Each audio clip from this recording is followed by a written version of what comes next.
guys. Well, welcome to the Real Relate podcast. Today, we have a very special guest, Falco Rodriguez. We want to put you on to Falco's Bauce Sauce. He's the CEO and founder of Falco's Bauce Sauce.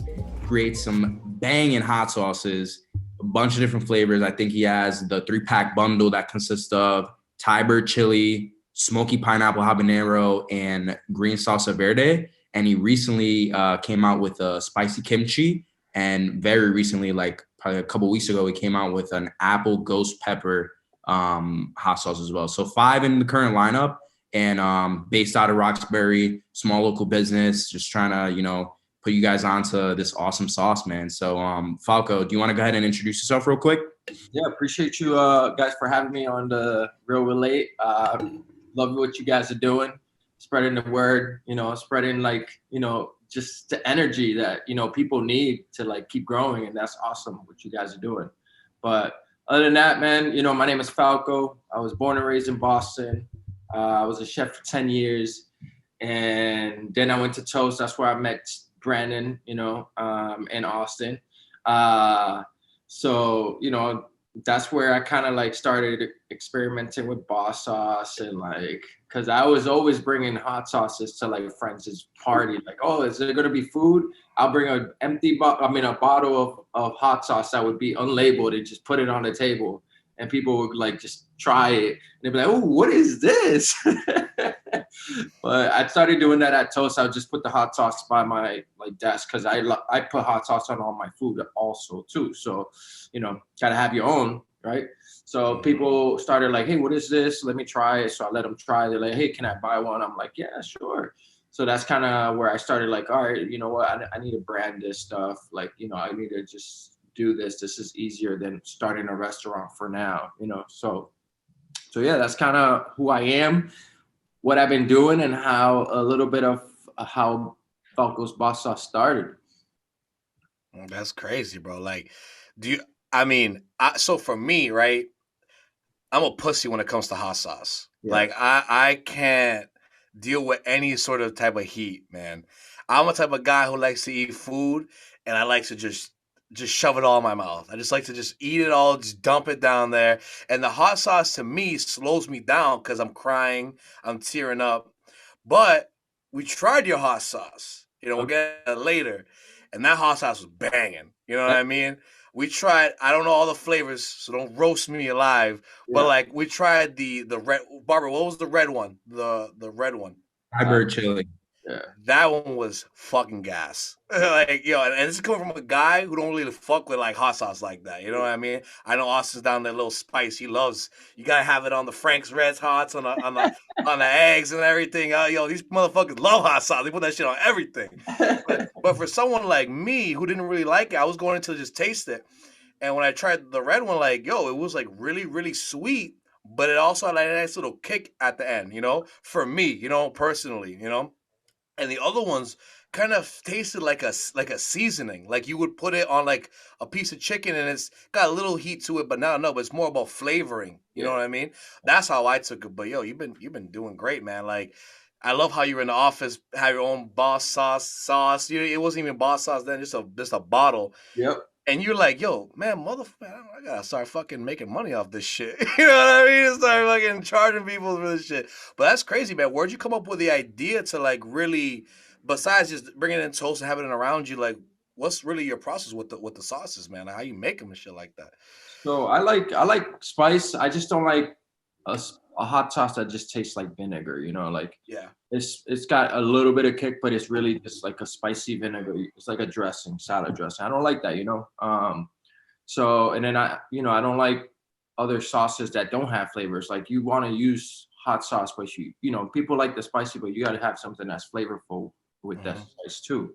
So that was my whole goal, is just to use what's in season and experiment with different cultures, because different cultures have different type of spices, and that's how I go about it. So it's the smoky pineapple habanero. I use pineapple. I use a little bit of smoke on that because the habanero pairs well with that, right? And then the salsa verde, I did it mild because that's not really a spicy pepper. You could eat a jalapeno, and sometimes they're not even spicy. There's only three jalapenos out of 10 that you buy are going to be the spicy ones. You know, it's not going to be all of them. So I actually mixed that one with a little bit of Scotch bonnet because Scotch bonnets have a little bit of kick. They're green, and they, you know, my mom uses it for sofrito. So I was like, you know what? Let me use that type of pepper too for my salsa verde. And it worked out. And actually, my mom hates spicy, and she says, "You know what I do with your sauce?" I'm like, "What, Mom?" She's like, I kind of use it like my sofrito. I put it in my meats. I put a little bit in there. That's what I was saying. That's exactly what I was saying. That's exactly me. My mom was like, you know, she hates spicy. She's like, you put black pepper on potatoes. She's like, oh my god, esto pica. I'm like, all right, nah, it's not, I'm not that fucking bad. It's black pepper, you know. But you know, she's like, but it has flavor. So you know, my whole goal was to just put flavor and really focus on pushing that flavor, but also like, you know, Liam was here and Brendan was here the other night, and he tried the apple, right? And he tried it. He's like, this is good, but you know, it's not that spicy, right? At the beginning, boom.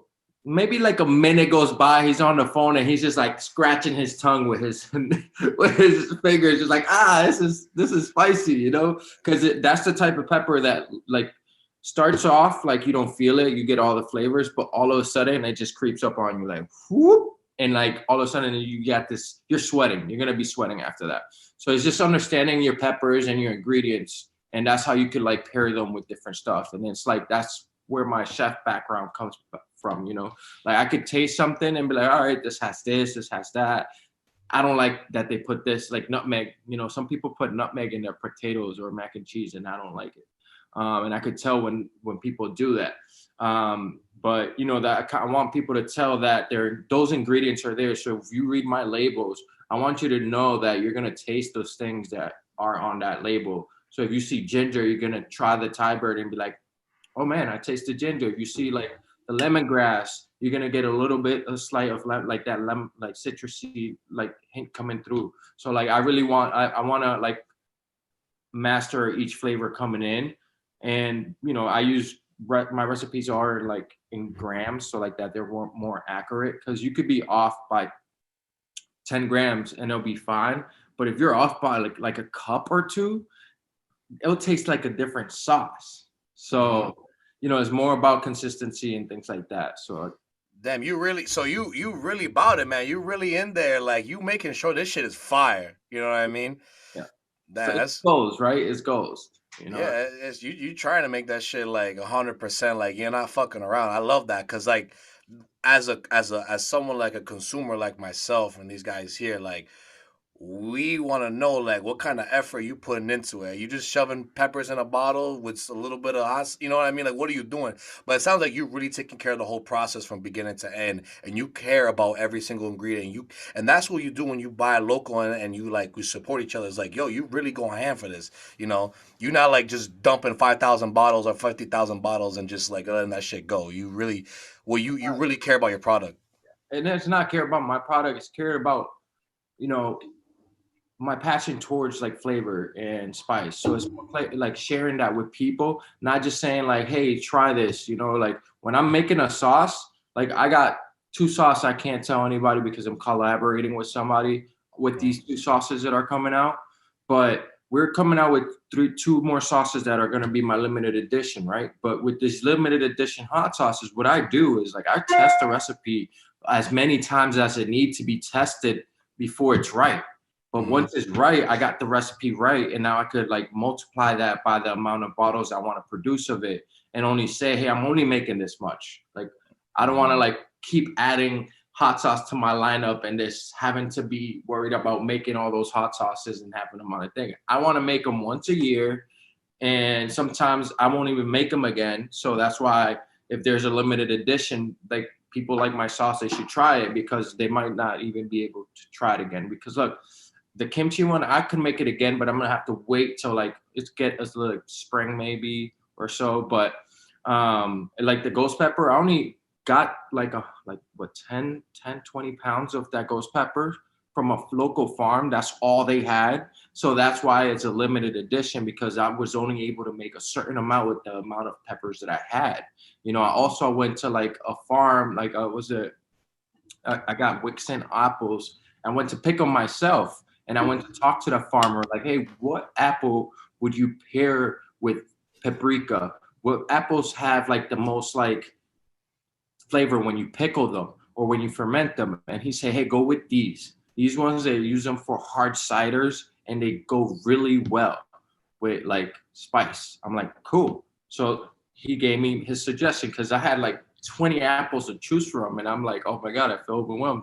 And I spoke to him, I asked him, and he gave me the right apples. It was pretty good. So it's like doing your research, not just doing it to do it, because I don't suggest anybody to do anything just because they want to do it. One, you gotta know the outcome. You gotta know where you want to go. You want to know what kind of story you're gonna tell, and you're gonna know if you're gonna stick to it. You know, if you can't do it unless you just, oh, I'm gonna do it, and next thing you know, stop doing it, and then people are just gonna be like, what happened to this? You know, you got to live up to words. I agree, bro. And like, I sorry to cut you guys off, but like, I agree. It's like sometimes you get so far in the process, it's like, well, I'm a lot farther than from where I was, you know, starting out. I might as well just keep busting my ass because I'm about to make it to the finish line. You know what I mean? So sometimes it's easier just to keep going. But what I like about you and your sauce is that you have a real passion for what you do. You know, that what drives it. You know, whether it's customer service, your actual like having that passion, that heart for the product is gonna ultimately make you want to do better and keep going on and on. That's good, bro. That's good. Like, where'd you get that passion from? Is it just like your love for spices, or is like was it growing up? Like, what gave you that? No pun intended. But what gave you that heat? Yeah. I used to be a chef for 2 years at a local restaurant in Boston called the Smoke Shop Barbecue.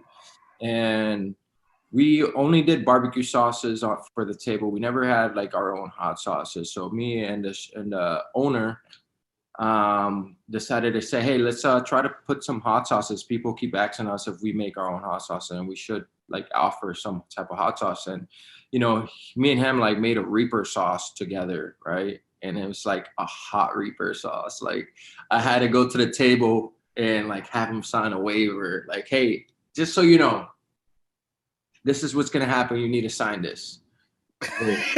Falco, I have a quick question. What's hotter, the Ghost or the Reaper? The Reaper. The Reaper is 4 times hotter than the Ghost. But they love that shit though. They love, man. People love that shit. Yeah. They're like, sign my life away to eat this. Oh, bet I ain't no pussy. Sign it, give it to me. People love that shit. That's what they want to see, you know. Yeah. That's what they want to see. They love that. Yeah, they'd be like, oh, you know, when you got to sign the paperwork for a hot sauce, you know it's good. Yeah, so they go tell that story like to 20 more people later and be like, yo, I remember this one time I signed this paper. It's like skydiving. It's like that thrill of like danger, you know. That's right. Like they're like, oh, I this is dangerous. I love it. You know what I mean? Not me. I see danger. I'm like, yo, I'm on the block. I tried it. I was like, look, so literally with this hot sauce, it was so like spicy that not only did we have to do that, but we had to train our staff how to handle that hot sauce, right? Like if you're the one pouring the hot sauce into a ramekin to bring to the tables, you got to wear like at least 2 or 3 gloves, you know, grab the bottle, pour it in a ramekin, then take the gloves off, wash your hands thoroughly, and then like grab that plate. Don't even grab the ramekin again. Grab the plate, you put the ramekin on, and then bring it to the table, right? That's the server or the like whoever's handling that. But then when they're cleaning the table, you got to make sure that when the server drops off that Reaper pepper, right? The server has to tell the bussers like, hey, there's Reaper pepper on that table. Don't forget, and just put it in the dish room, because this happened twice over there. They took this little ramekin that had just like the oils from the Reaper pepper. So the dishwasher goes and sprays it, and all those fumes comes out, and it looked like a tear gas went into that kitchen. Everybody like had to get out of the kitchen because they couldn't breathe. They were like crying, and they just were all coughing that spice up. So yeah, this spice is dangerous.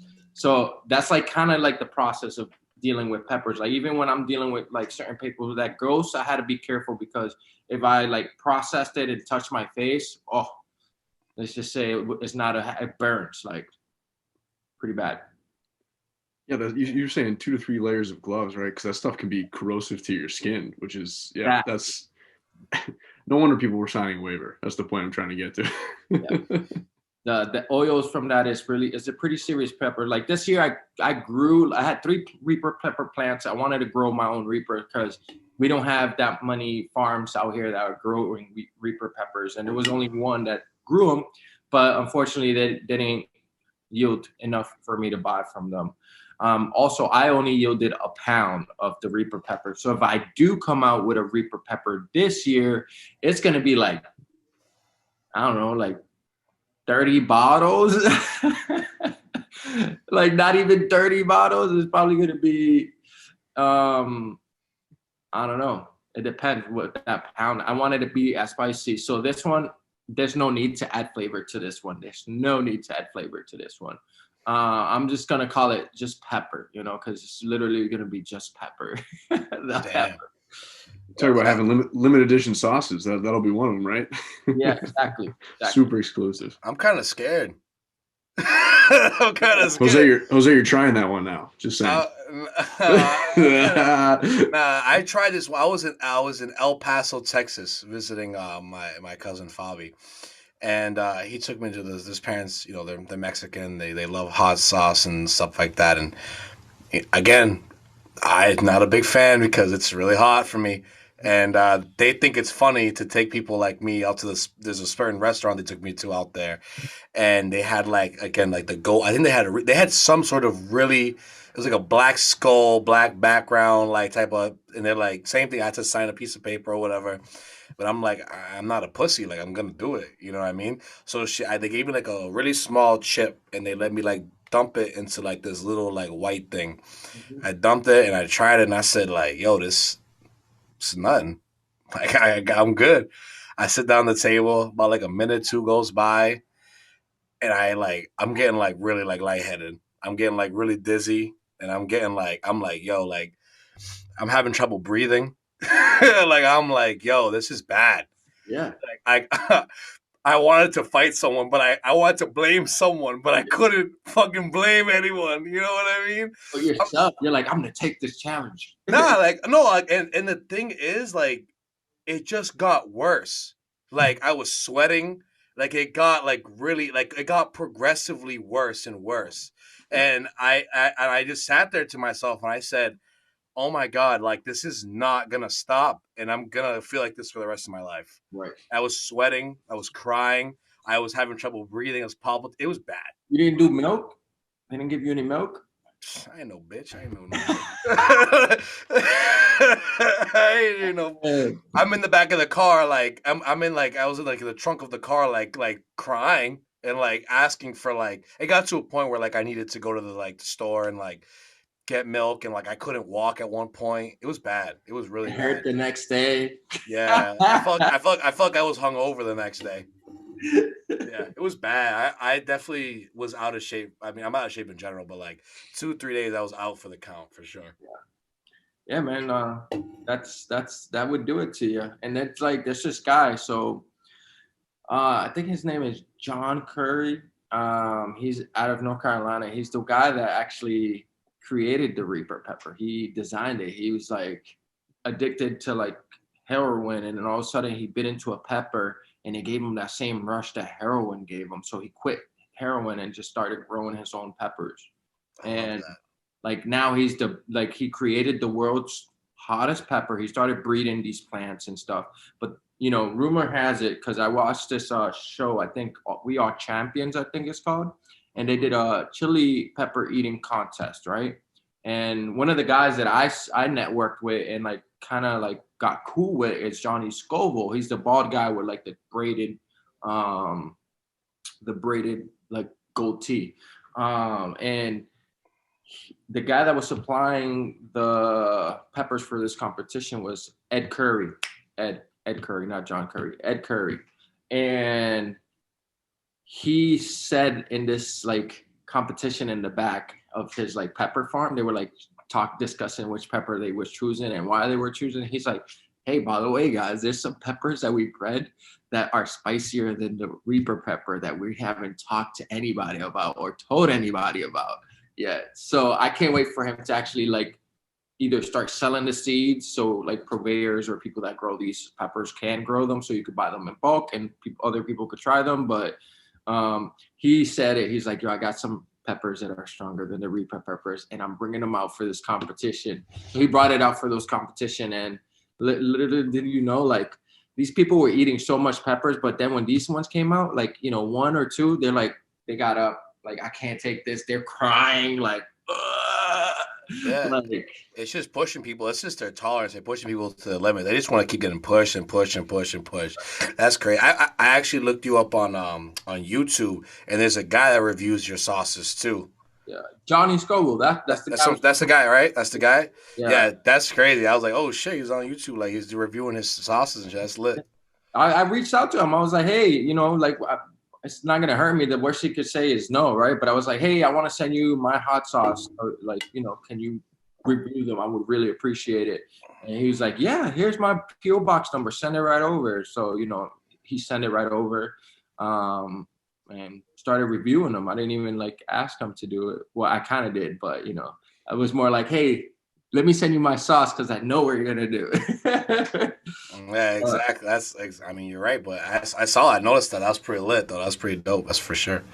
That's what he does. So I knew he was gonna be like up for it, you know, because he likes to taste everybody's sauce. And if you're a hot sauce guy and you send him your hot sauce, he's definitely gonna review it and give his community, you know, some perspective of what he thinks about your sauce. So That's nuts.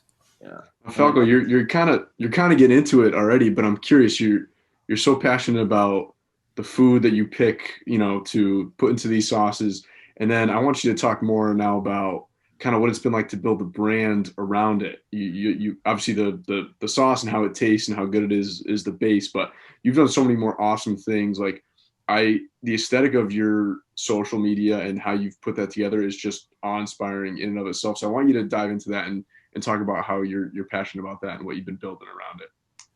For sure, I would love to talk about. I mean, I'll tell you now, it's not easy. No, we know. Sure. So Okay. hold on, let me send you over to the right guy. Hold on, hold on. Yeah. Over to the right He's guy. he's gotta put his glasses on. This is Falco B. This is actually Marketing Falco speaking right now. All right. Pleasure.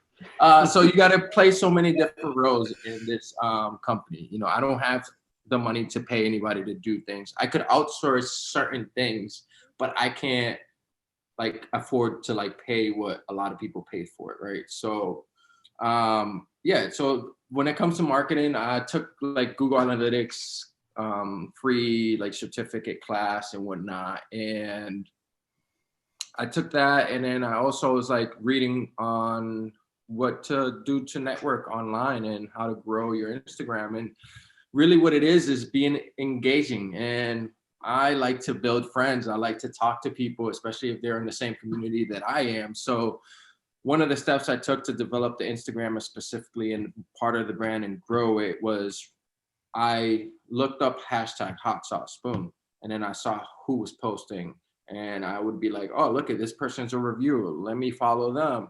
Let me talk to them. Let me send them my hot sauce. And some of the reviewers, once I request them, they'll just be like, all right, I got to try this sauce. And they'll buy it themselves.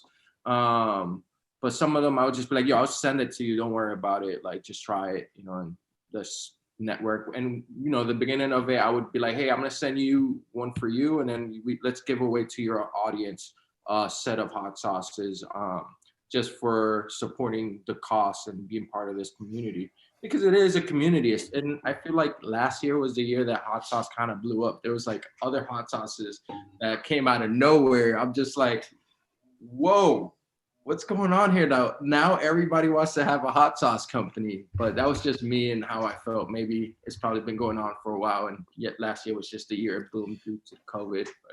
I feel that. I mean, the only hot sauce I'm repping now is the Falco's Bauce sauce. That's for sure. That's a damn fact. Oh, I appreciate that. You know what I mean? But yeah, so like, you know, a lot of people, when I launched the brand, especially when I posted, people would reach out like, hey, your branding is really eye-catching. I love the way you design your logo. I'm like, that I did actually play for somebody to do for me because I'm not that good at graphic design. I do some graphic design, but not all of it. There's only so many hats you can wear in this business, so I give you credit. Exactly. I mean, like I said, I could do some graphic design, but not all of it. You know, sometimes it takes way more longer, and if you value your time, like you end up paying more from your own time than you would have if you just paid somebody else to do it, you know.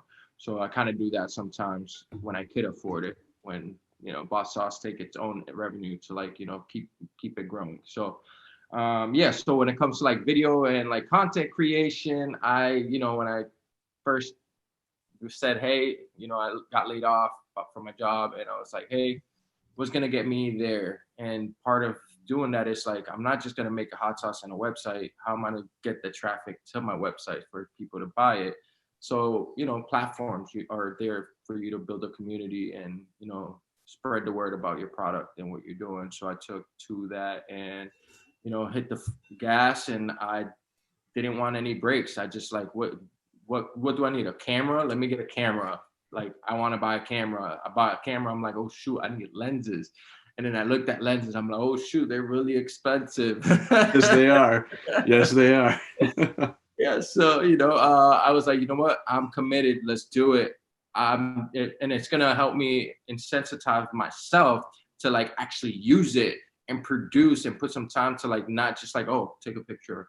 I use my camera. No, I want to take a video and, you know, edit it on Premiere and make it engaging for the people that are following me. So when I post it, people are like, oh, is that two of you? Yeah, that's Boss Falco and that's Marketing Falco talking to each other, brainstorming their giveaway for sure. But my thing is like to do skits, like have content that engages people. And that's what I try to put out into Instagram. Like, you know, I'm not just gonna take a picture, put it up there. I want to like take a picture that is eye catching, you know, and that's what I keep doing. And so far, you know, the Instagram in 10, what is it, 10 months? It's about to be a year. It grew almost 11,000. Oh no, 1,100%. So yeah, it was pretty good. It went from 0 to like 1,000 and something in like 11 months or 10 months now. That's good, bro. It's Congrats, incredible. man.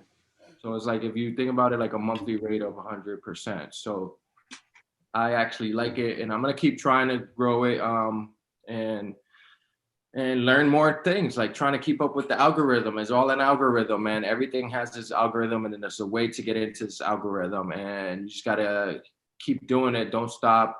Don't get discouraged. There's gonna be days that you wake up and you're just like, where's my motivation? And you're gonna have to find it somewhere and like get to it, you know, because, you know, sometimes it's overwhelming, especially like if you're like me right now. I'm dealing with one business myself, and I got like, you know, I gotta make recipes, I gotta restock the shelves, I gotta like put out emails, I gotta do like back office work too, like, you know, managing my numbers and making sure that, you know, my running monthly expense for the business is getting paid as well. So it's a lot of work, but I'm gonna tell you, it's well worth it, because if it was easy, everybody would be doing it. And at the end of the day, it's just making me a bigger person, and I'm learning, and it's a great lesson. So, you know, at the end of the day, I'm just gonna keep going, and hopefully be in the supermarkets one of these days, like have them get one of like I don't know, maybe the Thai bird or smoky pineapple habanero, but it's like goals that I see myself in the next 4 or 5 years. You know, it's a long-term game, not a short-term game. So That's lit, bro. I love that. That's why I like that's what Real Relate's all about too. Is like I love hearing you guys, like the entrepreneurs, come on and like just listening to you guys. That's so inspiring to hear. Like from my point, I'm other guys here too. Like that's so inspiring to hear. And like there are days where I wake up and it's like that too. You know what I mean? And it's like sometimes you just want to like you think about giving up or something like that. It's like that's really great to hear from you guys. Like especially in these days and these times where a lot of people are sad or something like that, or a lot of people are depressed. It's really good to hear like, no, there's people out there that are pushing, you know? yeah, it's a real thing. You know, it's a real thing. Sometimes you don't look at the things you already done, and you're like here, let me take these off already. Yo, Marketing Falco is having a see you later. Yeah. It's like looking at the things that you already done. Some people forget to appreciate the journey. You know, they just like don't see what they've already done, and then they just be like, oh man, I can't do this. And like, but they haven't like looked at, like taking the moment to breathe in and say, wait, I'm not where I was like 10 days ago. I'm like in a much better place. Mm. But sometimes they're like so worried about the future that they don't see it as a good place because they're not there where they want to be. They forget that that's where the goal is, and it's not gonna happen overnight, you know. So, or like at least that happens to me a lot, where I wake up, I'm like, oh man, like what am I doing? You know, like I ask myself sometimes that, like more often than other days, like what am I gonna do? What's next? Like, okay, what am I doing? And then I have to look back and like there's like a page that I keep all my boss sauce things, and I look at it, I'm like, no, I got to keep going. Like this is good. This is good. We're doing good here, and like this road has been a very like learning experience for me. So I'm gonna keep going, and I want to keep learning. You know, at the end of the day, I really am doing it for me, but at the end of the day, like other people are like enjoying it with me, you know, and it's good to enjoy it with other people. Yeah, for sure. Those are some wise words by Boss Falco. In this shout out to that. We've talked about it a ton, Falco, you and I, and Jose. I've had multiple conversations with you as well, but I just want to hear your take, Falco, on like what it's like being first gen, what it's like, from your perspective, how you went through that journey. You're still going through it, and so are Jose and I. But what's your take on being first gen? What is that experience like? What does it mean to you? It means, that you started with your family from the bottom in America, and they want to go up, they want to see you go up. So it's your turn. If they started here and they build up to here, you got to take what they build and keep building on top of that, right? So like that, if you get up to here and your kids are up there with you, and now your parents are like, chilling because now you're taking over and like helping them out, right? And then now like your kids are gonna be, imagine that, like just like, and you keep going, right? Like you keep going. That's how like back in the days, people that started a business ended up making money for that business. It's not for them, it's for like the future generations to come. Like they're gonna keep their family alive. And I think being first generation for me, like that's what it is. Like my mom and my dad were first ones to migrate here, right? And I was first born. So they had to like get regular jobs like that were they probably didn't pay well, but they struggled and they had to adapt, and they went through some harsh time because in that area when they were here, there was a lot of stuff happening, when it comes to like being Latino or being Black or being Asian, like because they all like we all went through it in a different way, so to me it's like, hey, it's just like a motivation to just get out there and like not get absorbed by what people really think about us or what people see. That some people like don't grow out of the neighborhood, right? Like some kids get stuck in the neighborhood because that's the lifestyle they're used to and that's what their parents are used to. So their parents are never gonna be like slap them on the side of the head, like, what are you doing? Why are you under that corner? Get out of that corner. Go to school or go get a job if anything. If you don't want to go to school, right? They're just gonna be like, nah, that's okay.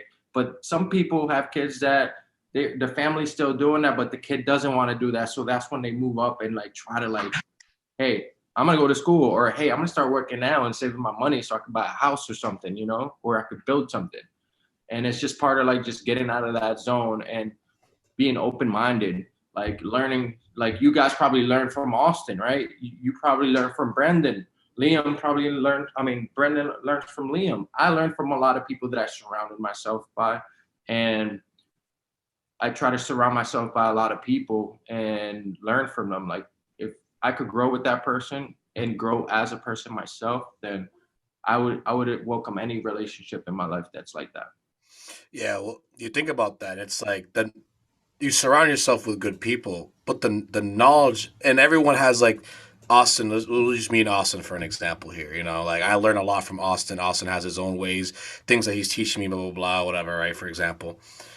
But the knowledge is only as powerful as like what you do with it. You know what I mean? He has his own route that he's going in, his own like it's all contingent on one other thing. Your path and what you do might be completely different than like what you do with the knowledge that he gives you. You know what I mean? And that's what it's all about too. Because you're not like copying him or anything like that. You're taking his knowledge and you're wrapping it around with your vision, and pushing it forward. So everyone's path is unique. Exactly. And that's why I say, I tell everybody, be open-minded, take in, if you have interest in something or you're finding yourself having interest in something, go experience that. Go meet some people that are already immersed in that and see if you could, take that as a hobby or something, But I think, life is going to be like that. And if you stop growing, you're just going to be the same person you were yesterday. You always got to change every 5 years or so, Yeah, that's true. That's true, man. Yeah, I think for me personally, what being like first gen means, and from my experience and perspective, it just means like I've had access to so many opportunities for growth and learning. And that's what my, 20 something years on this earth has meant and has been for me, like from going to a, all boys private middle school that was, started for underserved boys in the Hartford community, to then going on to a Catholic high school, and then on to Providence College, which is a Dominican ran college, so Catholic as well. And then now I'm living in the city. I have a great roommate, great friends, great support system. Along the way, there was so many important like people who helped me get to each of those respective stages, and a lot of firsts along the way as well. Like first time going and trying an oyster, first time hiking, first time skiing, first time going outside of the United States, besides Puerto Rico, of course. But I went to Ireland my senior year spring break for college. A lot of firsts that were marked, and I know all of those things because all of them, it means something special to have a first. Like, a lot of people like take things for granted because, I experienced this. I know what this is like already. But for me, it's like, wow, this is a new experience. So that for being a first generation, that, that's what it means to me, having a lot of first time experiences. So yeah, I just want to throw my take in there, but I think it's pretty awesome. I think that's exactly what first generation is, right? Because your parents were born in Puerto Rico, and my parents were born in DR. And Jose, is your parents born in DR or? Well, no, my mom and dad, they were born in America. Okay, so as kids from parents that came from another like country that they didn't even speak the language, right? Yeah. Right? They had to like just stick to what they know, making the rice and beans every time, like making their plátanos, with the salami, and like for you to like being in America, growing up with that, and then going to school and like, oh my God, what is that? Pizza? What is pizza? Like, so that's gonna be you your whole life. And at the end of the day, like, because your mom is building that same home that she had in her country, in here in the US, right? And you're the one that's going to talk way better English than she is because you're going to go to school here, right? That means that what you have is different than what they had. That's all it is. And it's just taking on what they kind of blessed you with, because if you look at third world country, like the arts third world country, like they're struggling, they struggle there. I can't imagine myself being born and stuck there, because I would probably like, I don't know, I can't even imagine that. Like, I don't want to imagine that because it's sad. It's sad. And, one day I want to be able to help that community and help, like, I don't know, get them out of that stage, and help them like grow, because there's no reason they shouldn't be where America is or where every other country is. Why should they be still? It's like 2021, right? It's technology. So they shouldn't be considered a third world country anymore. There's a lot of countries that are considered third world. They should be out of there. There should be enough support for everybody, But yeah, to me, like, that's what it is. First generation. It's like you go out, it's like, mommy, you want to try sushi? She's like, ¿qué es eso? What is that? Yeah. Oh, raw fish? Oh no, I don't eat that. Nah, I never tried it. That's what that but she has the option to, and that's what matters. Yeah, exactly. Yeah, exactly. But they will try it. They will go out. Like, no. Nope. You know what? You got, like, my dad be like, oh, get me a nice cut steak. I'm like, Pops, you know how to eat steak? He's like, I'm like, how you want? He's like, yeah, I eat it well done. Yeah, I'm like, well, Pops, I might as well get you a pot roast and give it to you well done. You're killing the steak. People don't buy ribeye to eat it well done. So, but that's because he's used to eating his steak cooked. he doesn't like seeing the red meat, but I gotta be like, oh, just try it, just try it. You're gonna like it. I know you're gonna like it. That's what happened to me for a long time, bro. I just ate it well done all the time.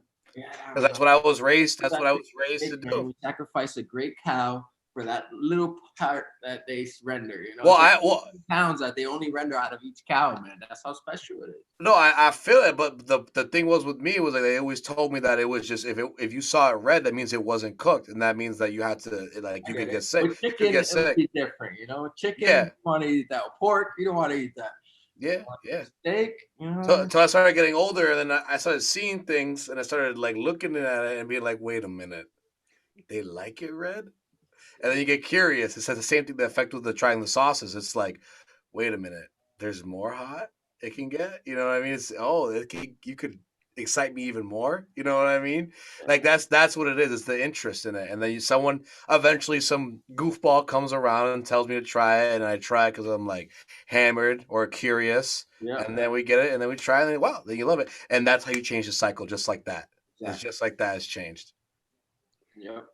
The grace and humility that you guys talk about, your parents' experience and your guys' experience, being first generation, having your parents come from a different place is very humbling, and it's so awesome. I'm just kind of just sitting here absorbing everything you guys are saying, and I just want to say I respect the hell out of it, and I think this transitions really well to Falco. You touched on this idea of generational wealth, which I think is hugely important. You said someone, your family coming over here to start a better life, you building that better life, and then giving that better life to your kids, and then you move on, you move on, you move on. So I'm curious. You talk about what's next for Bauce Sauce, and you said grocery store was on your mind.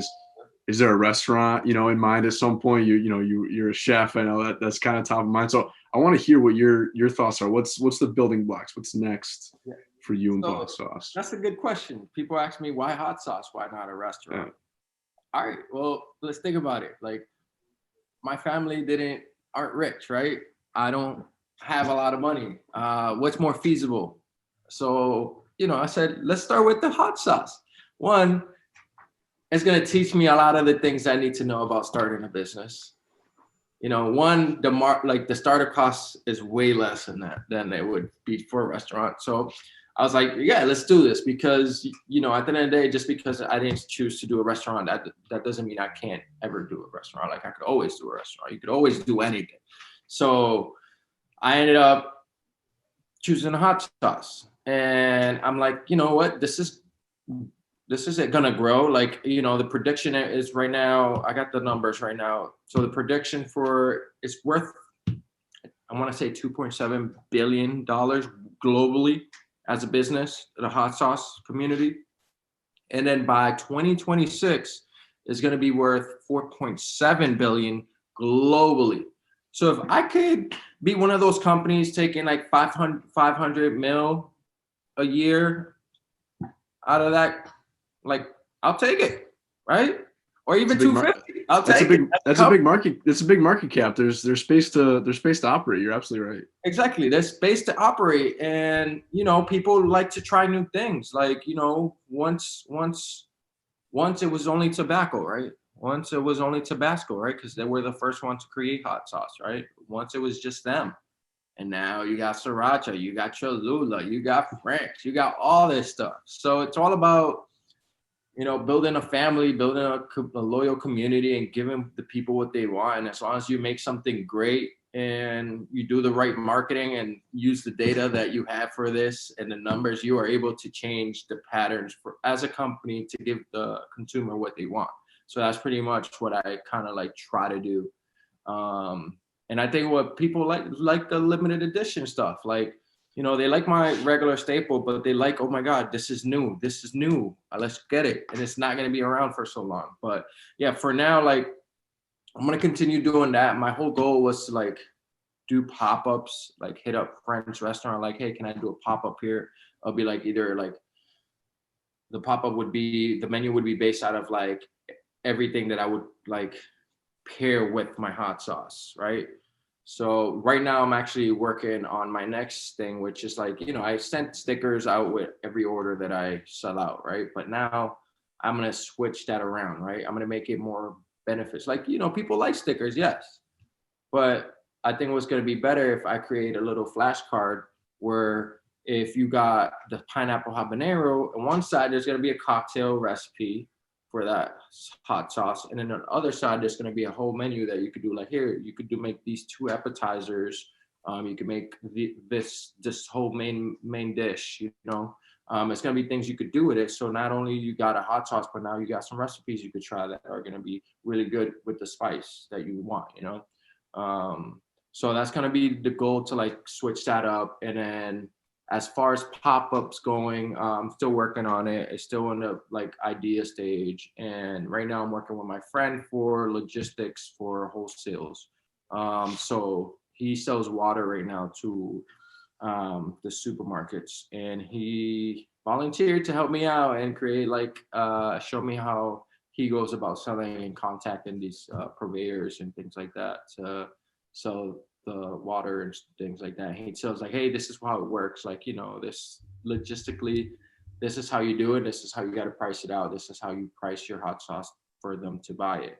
And there's different ways. So he's like showing me the ins and out. And then once I do that, I got a kitchen out in Canton, a commissary kitchen where I operate like all the like sauces out of. So I ship out of my house, obviously, but I got a commissary kitchen. I don't think if I went to like supply the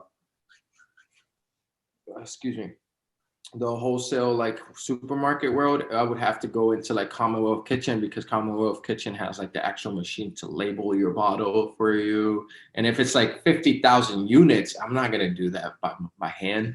I'm gonna go over there, try to see how much it is to do that, and make sure that the margins and the numbers are correct. But yeah, that's going to be goals. And yeah, eventually in the future, I'm guarantee you there'll be a restaurant that I'm going to put out one day. I'm already talking with my friend. He has 2 restaurants, a food truck, and a 3 beer trucks. So yeah.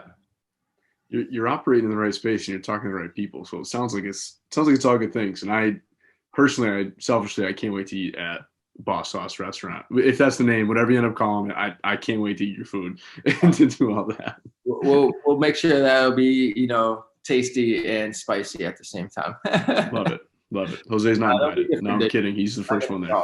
Dude, as long as you got food there, I'm there. As long as you got something to eat, just throw the sauce on there. Fuck it, we'll do it.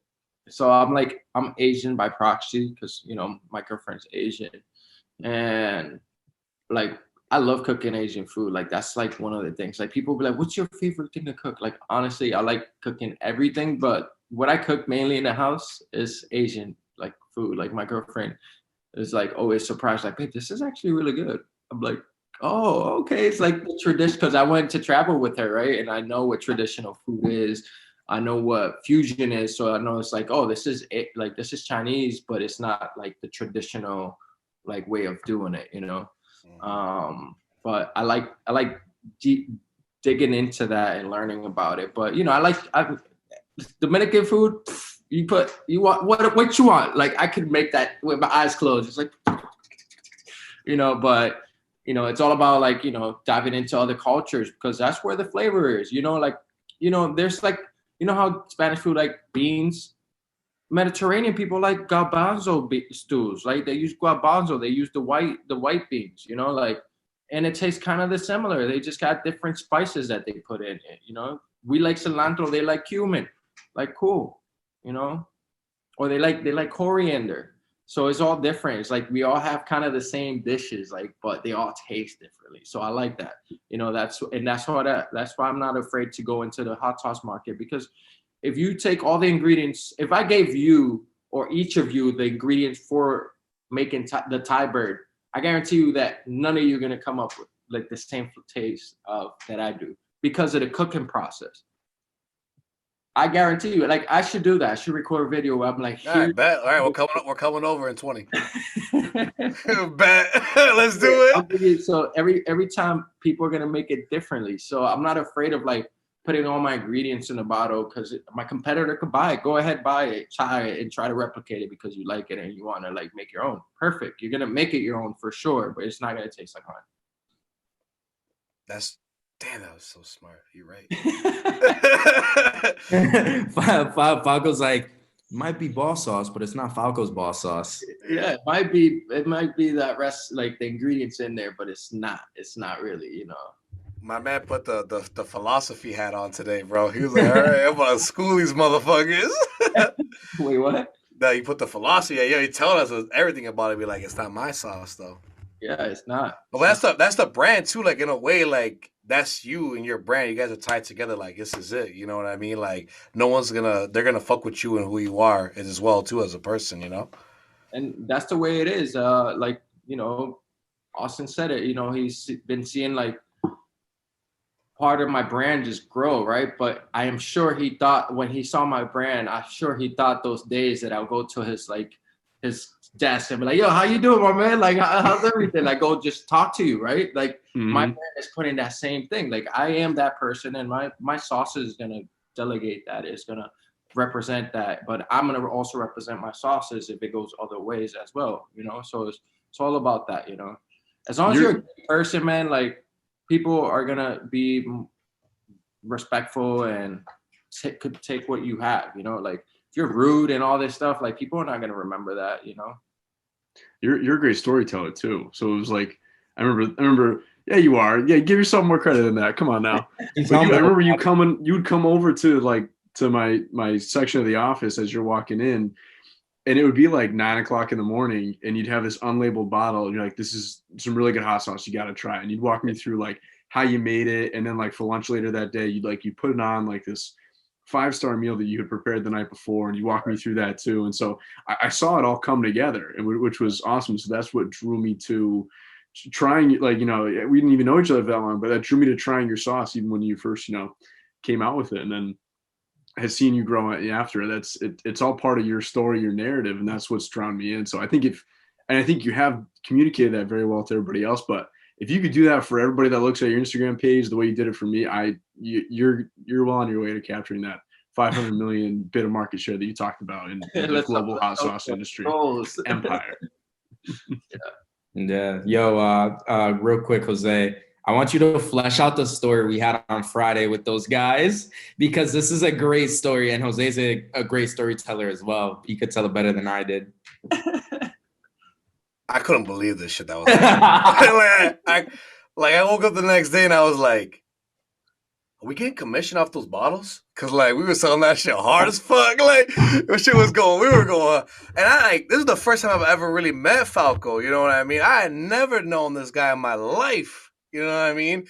But god damn it, was I selling those fucking sauces like it was like a fucking like the biggest. So part of like doing everything, I built my whole website myself. So the beginning of this year, I went from WordPress, because WordPress, luckily I did it when I did it, because WordPress, like security measures aren't as tight as Shopify, because Shopify is actually e-commerce only. Like not only, but they grew off of that. You know, that's what their neck and bone is, right? So I went to Shopify from WordPress. So it was a lot of work, just like restructuring my brand, and then like also rebranding my brand, because I had to like switch it from Bauce sauce to Falco's boss sauce due to like trademark infringement things. But you know, I was like, all right, I need to change my thing. I'm not gonna stop doing this because I need to change my name. Let's change my name. And I was like, what's the best thing to change my name? It's like, no, actually put your name on it. Put my name on it. So I did that. And then like when I was building the new website and the new store, one of the features I stumbled upon, I was like, which API should I integrate to my website, right? So it was like I integrated reviews. I believe I integrated merch as well. And then I did a like referral, and like it's called Smile. So it's like I created the saucy point. I created this whole like loyalty. Like if you buy on my store, and I suggest that you open up that like account, like store account. It's not like your credit card's going to be stored or anything. You're just going to open up a store account. So every time you go to my website, you open your store account. And let's say you referred a friend, like somebody tried it, you could send them a link from your account to them, and you get like $3 off. You get $3 off coupon. And you got to use it between like, I don't know, 4 months. but you get money off of that. So imagine if you invited 5 people, right? And they completed, like they started an account and then they completed a purchase. You get that money back to you because I want to give back to you. You spread that word. That guy bought that hot sauce because of you. So you're getting money off of that. But not only that, you're giving with this link you send them, you're giving them 10% off their first purchase too. So they're getting a discount as well for being a new a friend that wants you to try it, you know. So it's my way of giving back, and you also could like get points from like making sure you follow me on Instagram. You get points from making sure you like my Facebook page, making sure that you subscribe to my newsletter, and you get $1 off for giving me a review, and all this stuff add up, and you get free stuff out of me. I'm giving you money back that you spent with me. I'm giving you some of your money back, but I'm showing you that it's worth it, you know, because you're getting good hot sauce out of it. We might have fucked up the pitch, Barber. I don't think we got all that in there. Yeah, we definitely didn't get that all in there. It's okay.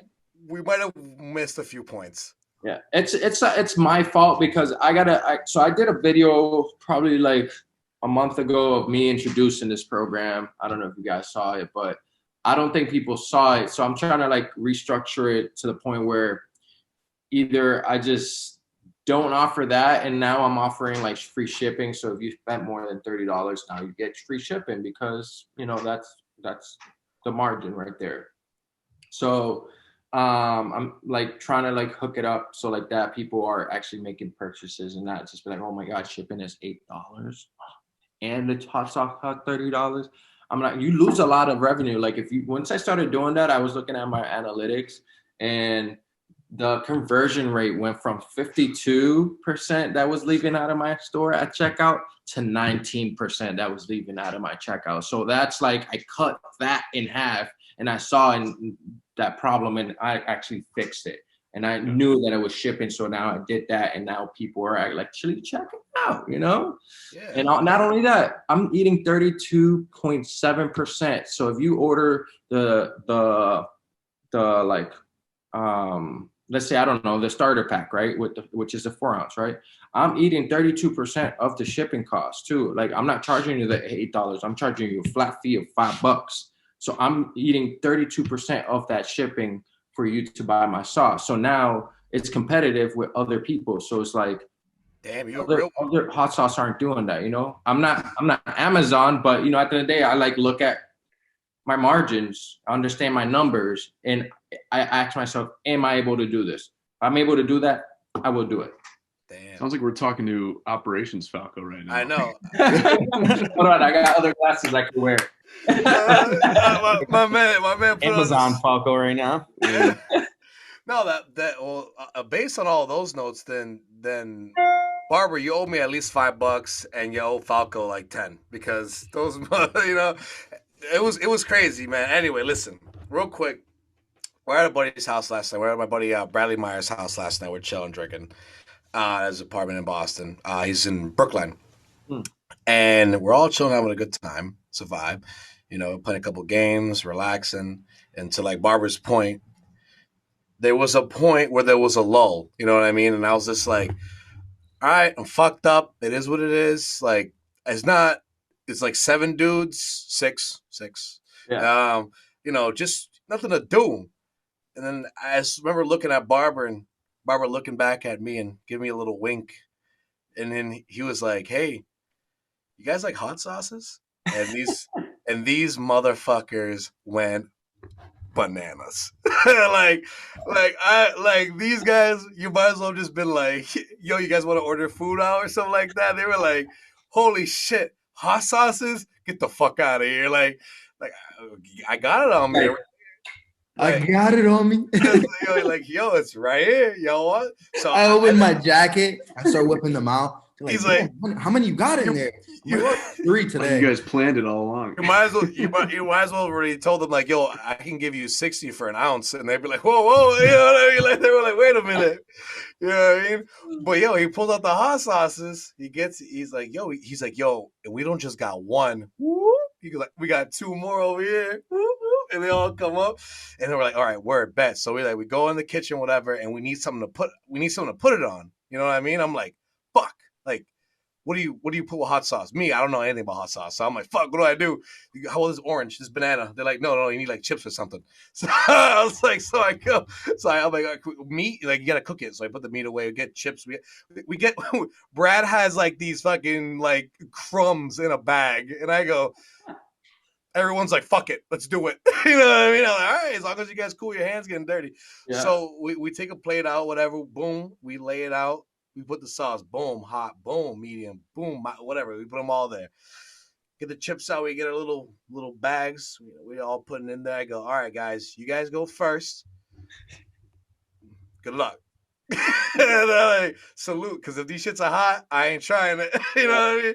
So they grab some chips, they put it in there, and they just look at both of their faces, and they're like, damn, this sweet.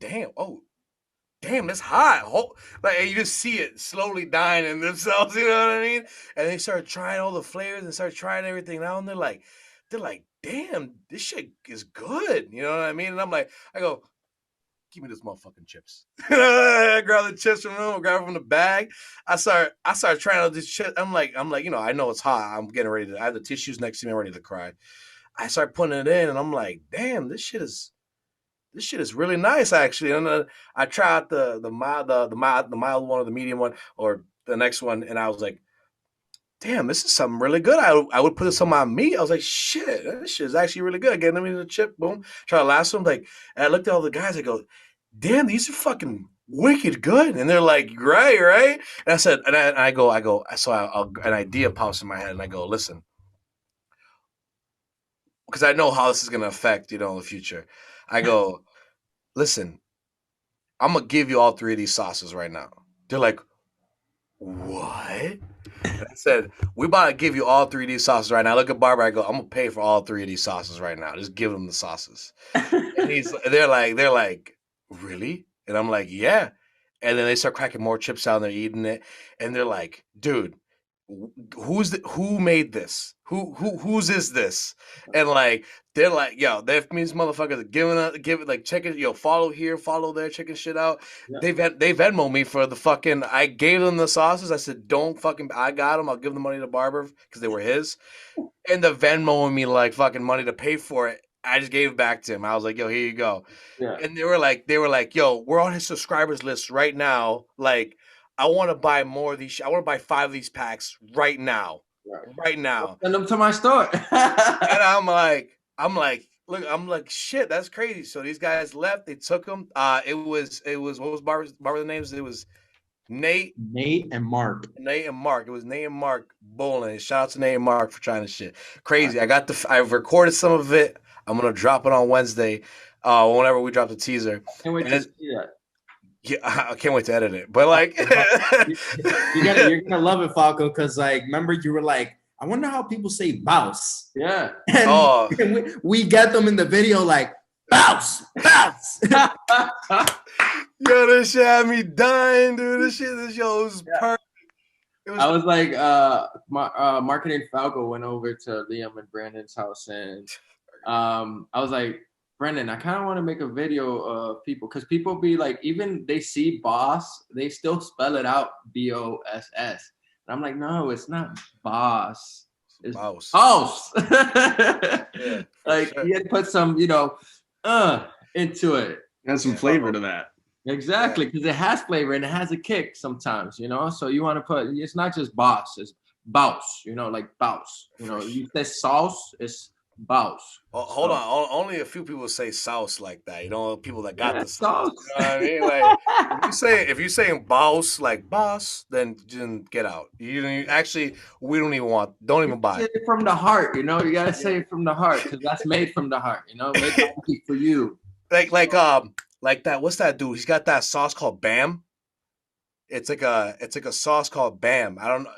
Someone will look it up after this. Yeah, it's a sauce by Chef Emerald, I think that's his name, and he has like a sauce called Bam. Yeah, and he's like, yo, you don't just say Bam, you Bam. You know what I mean? Like it's the same way as the sauce. You know what I mean?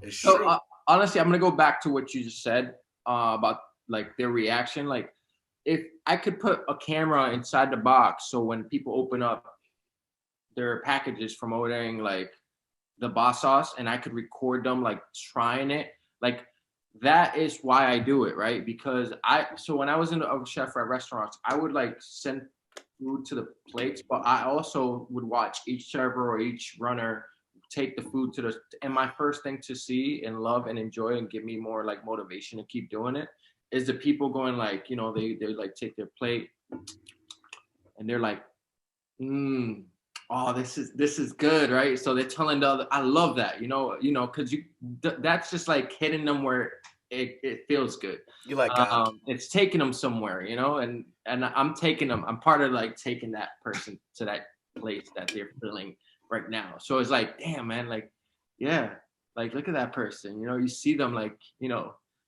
sometimes people are gonna be like, oh, but it's okay. That's easy fix. Like, okay, what happened? Oh no, it was because it was too salty. All right, my bad. That was probably like, been busy night. People make mistakes, right? We'll fix it. And then you bring in the right stuff, and they're like, all right, this tastes good.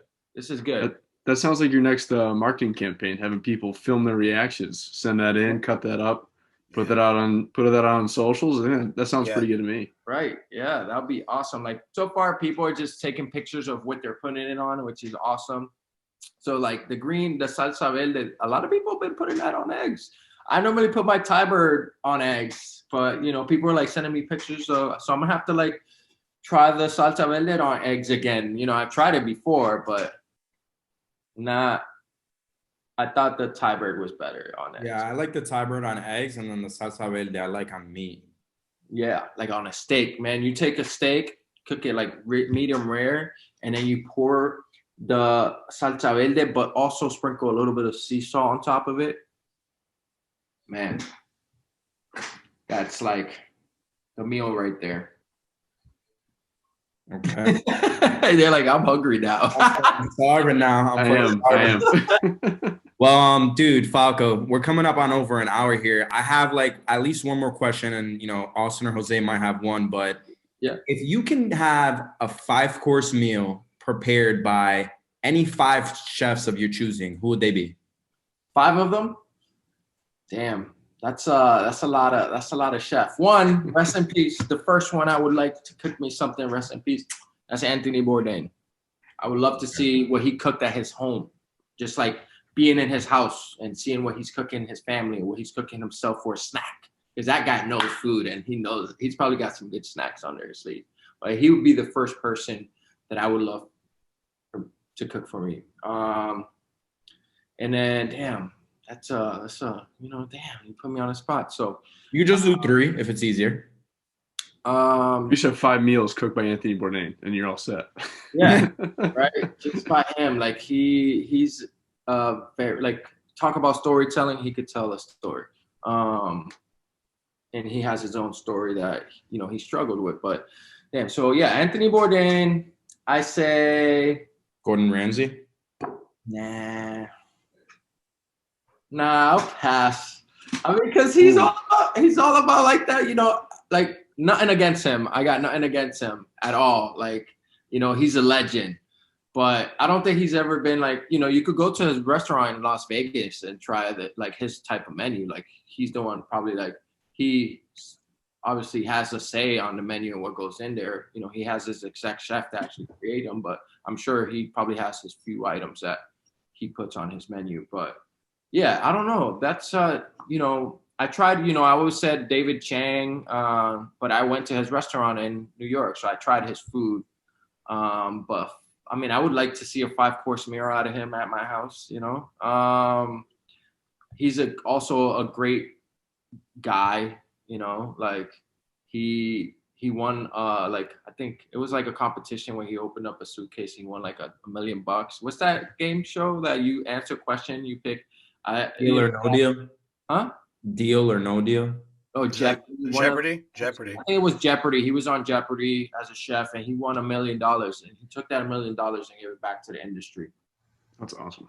So because he wanted to support the industry. But yeah, he's on that list. Yeah. Damn. It's a good lineup already, man. I got so many chefs, you know. What about your mom? Oh, my mom, I hands down, she would probably be, I'm sorry, but yeah, she would probably be like number one, and then Anthony Bourdain. But I grew up with that, you know. There we go. I mean, that's your three right there. Your mom, Anthony Bourdain, and who's the last guy? David Chang. Like, I want to see what he would put out. David Chang. Okay. Yeah. Cool. All right. That's great. Hold on. I got one last question. Have you ever seen that YouTube series called Hot Ones? Yeah. Would you like ever want to go on that? Yeah, I would definitely love to go on that. Like, I want my sauce to be on that, you know. What you want? Yeah. Have you tried those sauces? I've tried some of them. Yeah. What do you think of them? No, they're good. They're good. Because it starts off like, you know, it's not like, oh my God, the first one's really hot. Like, it starts off with good brands, and I know some of those brands that I've tried. So, you know, they use like 4 or 5 that they make themselves, but then they use 4 or 5 other companies' hot sauces, right? So, yeah, I tried some of them. I tried the Last Dab once, and that one slaps for sure. Yeah. That's dope. Yeah, my goal is to do that. I'm structuring my sauces. Like, they have like a really like specific way they choose their hot sauces. Like, you know, they can't have like any binders. Like, it can't have xanthan, it can't have apple pectin or anything. They want just a natural hot sauce that, you know, it doesn't have any preservative or anything. So I'm making my hot sauces like that. I don't use any like thickening agents or anything like that. Like, you know, with the ghost pepper hot sauce, it's thick because apples have apple pectin, and I use natural apple pectin to thicken it up. Just keep it 100% natural. Yeah. Like some of the girls on Instagram. But yeah. had to slip that in. How to say it. Falco, is there this is blown up with the kind of the hot sauce craze. Do you have a truffle hot sauce maybe on the horizon somewhere? Damn. Or is that too mainstream? Is that overdone, overplayed? You know, I did try that. I tried this truffle. I actually enjoyed it. You know, one of my like things for snacking at my house, I have like a lot of Asian essentials in my freezer that I just whip up and stuff. But one of the other things I like, you might be like, oh my God, like you eat hot dogs. Like, I like hot dogs, just having like a real beef frank, like not just like, you know, the hot dog that's just like $2. That's classic. Buy my hot dogs like cost like the Glizzy King. Yeah. There's like, when you bite into it, that's that juice, you know, it's a real hot dog. I love yeah. I like literally put truff on that, and it was like really good. You put truff, mayonnaise, and ketchup. Yo, it tastes so good. No, Jose's laughing for a whole different reason. Jose's laughing for all the wrong reasons, Falco. I know he is. Take your mind out of the gutter, bro. Put the truffle all over those glizzies. Hey, yo, what you talking about? I fucking love hot dogs too, man. That shit's a fire, bro. That shit's a gas, bro. That's like a quick snack. You know, snack. Sometimes I don't want to cook a whole meal. No, man. I might make one. I mean, it's gonna be expensive. Yo, Falco, Liam and I bought a truffle hot sauce from Trader Joe's, but what I found is like the truffle's almost too overpowering for me to enjoy it. Like, I could only put like a tiny bit and then be able to enjoy it. Like, when it's on fries, I love it because I taste the French fries and a little bit of truffle with the Parmesan. But when it's in the sauce, the truffle almost like overpowers the flavor of the hot sauce. Right. Definitely. I could see that. And that's why, like, if I was to make a truffle hot sauce, it would only be if you come to like eat and I make it, because it's gonna be fresh. Like, I would make it into like a spice. I'll do like a spicy oil, and then I like would use the truffle. So maybe you know what? I won't make a truffle hot sauce. I'll make like a truffle chili crisp. Don't air this because it hasn't been done yet. But I'll probably do a truffle chili crisp. Like, you know. Okay. Oh, you're gonna do a truffle. Falco, Liam said he'll be a taste tester for that one. Let's go. I mean, I gave you. You tried the 2 sauces that I'm collaborating with. One of the people I'm collaborating with that tastes good. So for the truffle, I literally have, like, when I do this, I start giving people that love hot sauce the hot sauce to try and give me feedback. Love that. Well, Jose started talking about Glizzy, so it's about time to end our show. I know he's like. That's how we know. We get to a cap. Why is he laughing? Go ahead, Barbara. Do the outro. Yeah, for sure, Falco. You know, we appreciate you coming on, man. I think first and foremost, it's been real. Like, you gave us a real raw perspective of just being an entrepreneur in first generation. But most of all, I think for all of us here, it's been relatable. So I really do appreciate you coming on, and you know, the viewers are gonna like this one. This is a good one.